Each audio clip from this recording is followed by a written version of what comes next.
In Missouri, I saw 1,000 people come to witness a living man's funeral.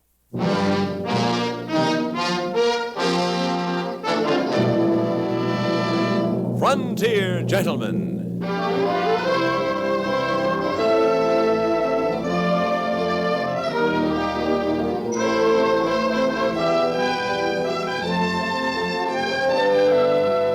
Herewith an Englishman's account of life and death in the West. As a reporter for the London Times, he writes his colorful and unusual stories. But as a man with a gun, he lives and becomes a part of the violent years in the new territories. Now, starring John Dehner, this is the story of J.B. Kendall, Frontier Gentlemen.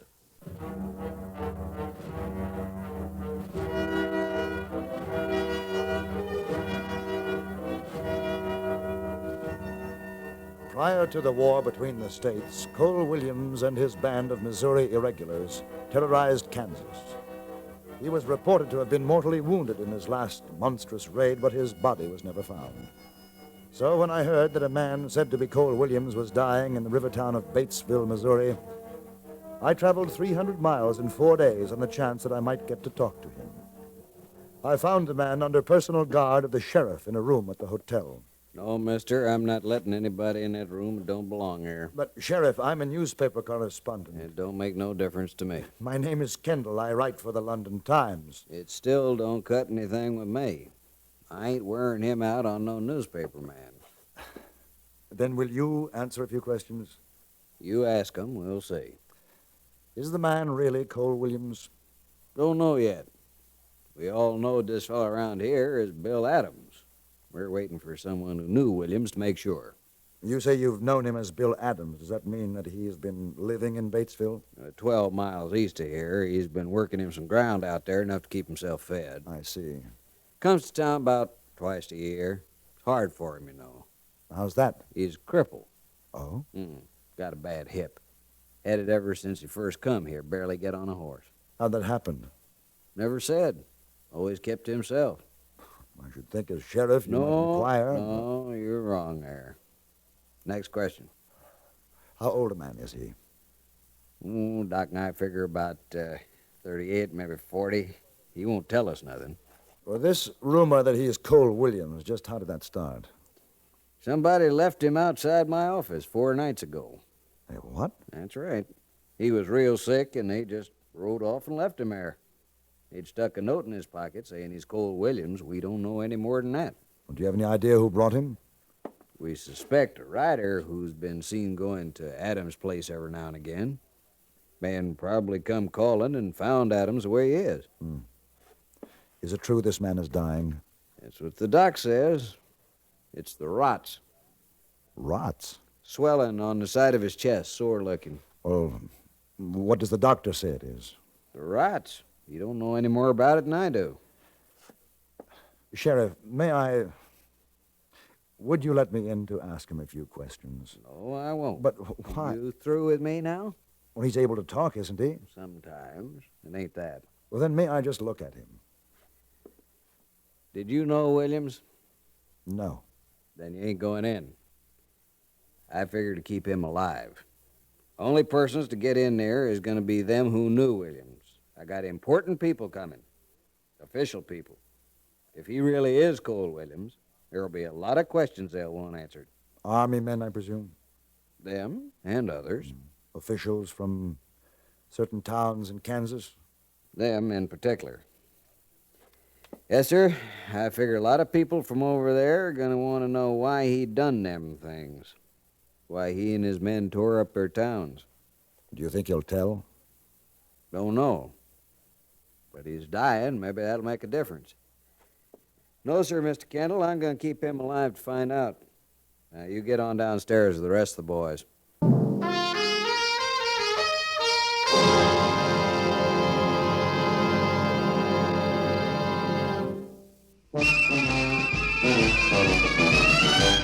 Of all leading filters, cigarettes, Kent filters best, Kent filters best.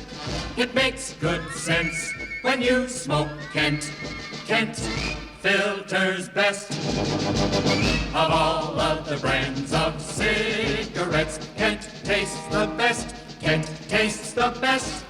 A richer taste than all the rest. Kent Filter's best.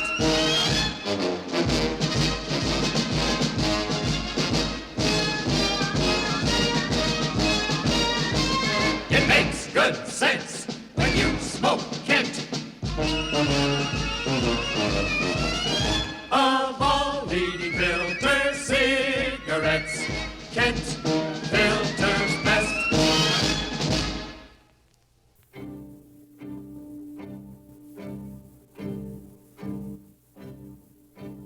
The town of Batesville was beginning to swarm with people, some coming from as far away as Dodge City in response to the rumor of Williams. I felt myself fortunate in securing the last available room at the hotel. My window looked out onto the street, and I saw a group of army officers ride up, dismount, and go into the hotel. The first of the sheriff's important men had arrived.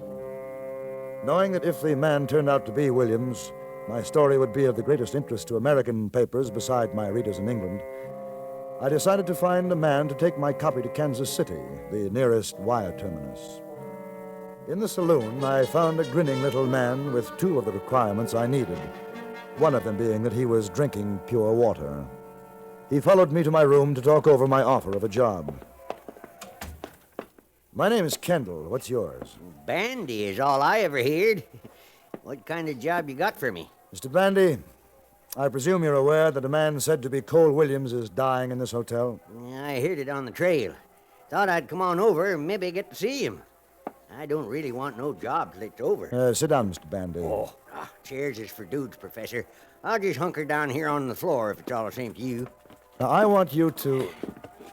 I presume you ride, Mr. Bandy? Oh, horses, give me them legs, Major. Well, is it worth $25 to you to ride to Kansas City? I'd ride from here to California for that, but I ain't going till this Williams thing is over. Why, he was just about the biggest killer Missouri ever had. If I'm here when he dies, I'll have something to talk about on the trail for a long time. Oh, sir, you better get yourself another man. Well, I write for a paper, Mr. Bandy, and I want you to take my dispatch to Kansas City when Williams dies. Then we got another problem. It depends on how soon it happens. Why? Well, if he hangs on in the next week, we're smack into my drinking month. My old mother taught me, she said, son, if you lay off drinking every other month, the old scamper juice will never get you. And she was right. Oh, I see. Well, then we've got... 6 days, 19 hours, Major. After that, I won't know a horse from a hyena until the month's out. Yes. Well, there are other things you can do for me in the meantime, Mr. Bandy. And you will be one of the most important men in this whole affair. The little man's eyes lit up as I outlined his duties. He was to circulate among the crowd and bring people to my room who might have knowledge of Cole Williams. He agreed and left happily. I went back up to the dying man's room where I tried once again to gain entry but was stopped by the indomitable sheriff. The army men came out shortly, and I asked them if they had been able to identify him, but they refused to talk to me other than saying he would not admit to being Cole Williams, nor, of course, to any of the crimes attributed to Williams. I went back down to the lobby just as Bandy was starting up to find me. Hey, Professor, I got something for you. Oh, yes, Bandy, what is it? You see that prairie hen sitting over there? Oh, well, this crowd, Bandy, no. Well, you ain't looking where I'm pointing. Over there, see? Oh, yes, what about her? Talk to her. I heard her telling the sheriff's men she'd know Williams, but they was too busy to paying attention to her. Good work, Bandy. I'll talk to you later. Pardon me. May I get through here, please? Thank you. Madam, I wonder if I could talk to you a moment. No, please. Leave me alone. Well, I'm a newspaper correspondent. I understand you'd be able to identify Cole Williams. Why, yes. Yes, I can. Those men wouldn't let me go up. Can you get me into the room? Possibly. Well, how is it that you would recognize Williams? He killed my husband. I'll know if it's him.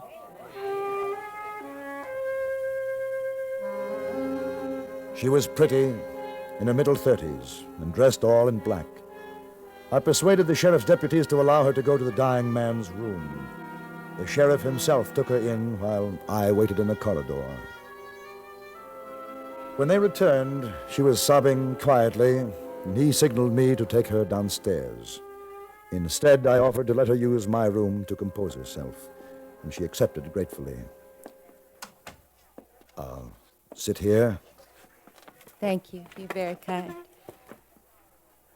12 years I've waited to see Cole Williams dead. 12 years. I was just sure this would be him. Are you certain it's not? This man's old and wrinkled. It's terrible to wish to see a man die. But I can't help wishing it were him. Could you tell me about it? I suppose a woman like me has no shame left, traveling all this way, hoping to see a man die. You're from Madison City, aren't you? Yes. Yes, I am. How did you know? The things that happened there. I would say it was no lack of shame that drove you here. It was horrible. 200 of them. Beautiful morning. And 200 murderers rode into our town. And he was the head of them, yelling at them, cursing them if they didn't kill fast enough for him. And he rode up to our house. Our house. And he had a smile on his face. While my husband went for his rifle, I ran out. And for a second I had hope because the man had a smile on his face. And he was wearing a flower in his hat, and I saw him stop and look at my garden. And he told his men not to ride across it. And I had hope. And he looked behind me, and his face changed. There was a shot. I screamed and turned and saw my husband, my lovely young husband, with blood running out of his mouth.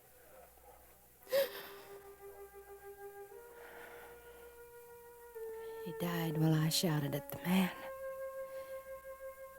The man who wouldn't step on my flowers. She was silent then for a long time. And in the darkening shadows, I walked to the window and stared out onto the street. I don't know how long I stood there, but it must have been some minutes, because when I turned, the woman had gone, and Bandy was rushing into my room. Hey, Professor, you better get upstairs right away. The man's just been identified. It's Cole Williams, all right. It's him.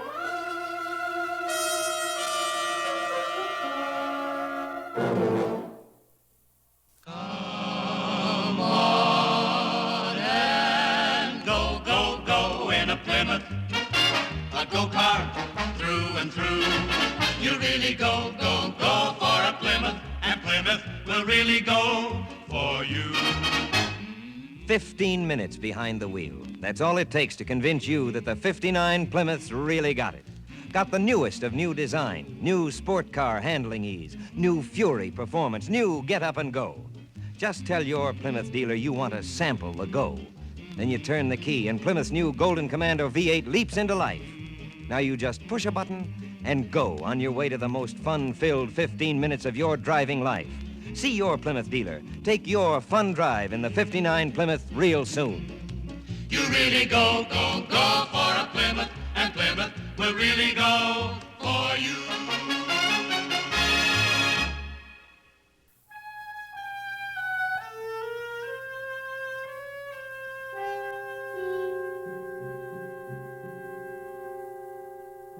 For the first time since I'd arrived in Batesville, the crowd downstairs was silent. I knew that they were waiting for more news of Williams. I was on my way up the stairs when once again the sheriff stopped me. I can let you in a little later, Kendall. He won't talk to none of the people I've sent in there anyway. Then it is Williams? Oh, it's him, all right. His mother's in there now. Williams' mother?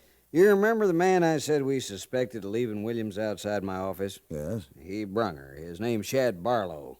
Went to visit Williams, seen how sick he was, left him at my place, and headed out for the old lady. Says he used to ride with Cole. asked me to leave for a while. The old lady's crying gobs all over him. Where can I get a drink? Downstairs, Barlow. Mr. Barlow, I'd like to buy you a drink. I'd rather go someplace by myself, mister. Well, how about my room, then? I have a bottle of good rye there. Yeah, I guess that'd be better than that saloon. All them vultures down there waiting for Cole to die so they can have a celebration. Shad Barlow was a tall man with arms that were too long. He seemed to welcome the grayness of my room, so I didn't bother to light a lamp. As I poured him a glass of rye, he seated himself awkwardly in a straight-backed chair by the window, and for a long time watched the street below. I told him my name, that I was a newspaper correspondent, and that I would welcome anything he would be willing to tell me about Cole Williams. He didn't seem to hear me, and the crowd below in the saloon began their celebration. Suddenly he got up, walked to the dresser, and poured another glass of rye. Let the kids out of school, declare a holiday. Cole Williams is dying in our town. I should never have brought him in. I thought they'd help him. Will you tell me about him, Barlow? Why? Why should I? You're his friend. I'm a newspaper correspondent. It's been so long now, I guess it don't make no difference. You gotta remember one thing, though. What'd you say your name was? Kendall. You gotta remember one thing, Kendall. Yes? There was a war going on. I don't mean the big thing. I mean a long time before that, there was a war out here. Why, clear back into the 50s, there was raids. Kansans into Missouri, Missourians into Kansas, back and forth. What Cole done was to organize the sons. Yeah, that was it. Dead men fighting through their sons. I was just thinking. There ain't never been a better-looking Johnny Reb sat a horse than Cole. Nothing like what's upstairs. You'd never know that was him. Why, I've seen Cole charging down a hill, a-hooting and a-hollering and telling us not to worry, that nobody could touch us. Oh, Cole, you know, he was a funny one. Always wore a flower stuck in his hat brim when we went on them raids. Said it brought him good luck. Why, the day we took Madison City, we all stood on that hill for 10 minutes waiting for him to find a posy. Maybe it was good luck. I don't know.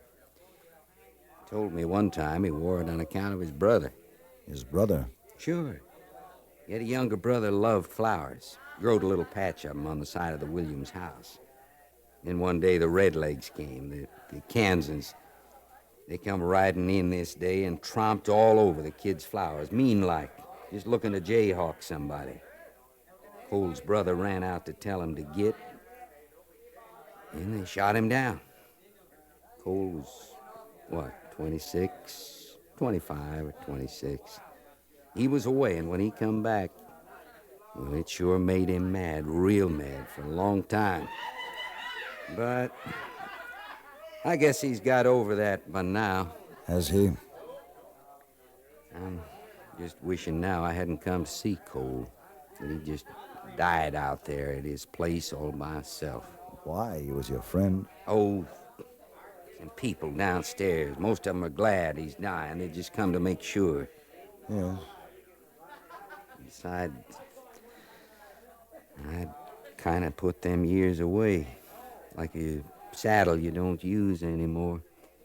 If you go and get it out, you find the tree all shot and full of wormholes.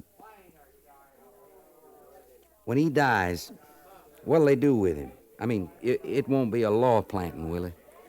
I don't know. Sure wish I could take him. You? Sure. I'd take him, I'd give him a laugh. He used to always say, "Boys, if it happens to me in this next fight, do me a favor and throw me in a hole in Kansas. That'll teach him." Then he'd laugh and we'd go on in it. But I don't suppose they'll let me have him, will they? I doubt it. Maybe I'm just drunk, Kendall. Your bottle's nearly dry. Can I buy you one? No, thank you. Funny. It's funny how wrong a man can be. I thought I'd be getting Cole something decent, not this. He don't need me no more. I'm getting out of this town. Just remember one thing, Kendall. There's two sides to everything. Don't let these cayuse killers stampede you. No, I won't. I watched from the window as Shad Barlow slowly rode out of Batesville. At the end of the main street, I thought he turned and looked back, but it was too dark to be sure. Concerning the actual death of Cole Williams, I can say this. There was much speculation in the saloons and streets as to whether he would admit to his crimes. I was there when he died, and for the second time since I'd come to Batesville, the town was silent. The room was crowded with men waiting for an admission of guilt, or at least some sign of remorse. His mother was there, a tall, spare woman. Ma, are you still there? I'm here, Cole. Don't try to talk no more. Just lie quiet. How's brother? Is he gonna live? Cole never done a thing. All these people standing round. He was the best boy Mother could ask. Don't cry, Ma. Brother'll be all right. Red Legs didn't give him no chance. But don't cry. I'll fix him. I promise I'll fix him. He's gone. Let him know in the street. The tired woman walked out of the room, while someone signaled to the street that Cole Williams was dead.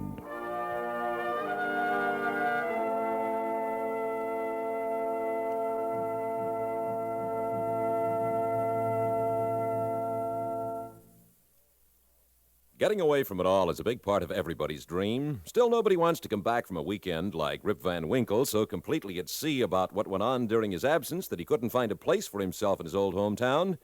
Well, fortunately, you don't have to come back from a Rip Van Winkle, no matter how far you go from civilization over Saturday and Sunday. Take a radio with you, and wherever you are, whatever you're doing, CBS Radio will tune you in on the world you've left behind. With your dials set for your local affiliated CBS radio station, the CBS News Department brings you fast, efficient, comprehensive reports at regular intervals all week long. CBS newsmen all over the nation and the world are trained and seasoned at sifting the trivial from the important. Make CBS Radio your window on the world while you're on your weekend jaunts, and you won't have to pay any penalty on your return for getting away from it all for a while.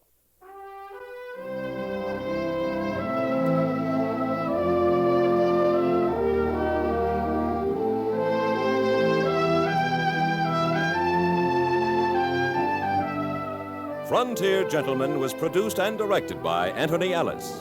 Tonight's script was written by Tom Hanley and stars John Dehner as J.B. Kendall. Featured in the cast were Harry Bartell, Richard Perkins, Joseph Kearns, Virginia Gregg, Helen Klebe, and Jack Moyles. Join us again next week for another report from the Frontier Gentleman. Bud Sewell speaking. Drive with care. Nobody has a life to spare. This is the CBS Radio Network.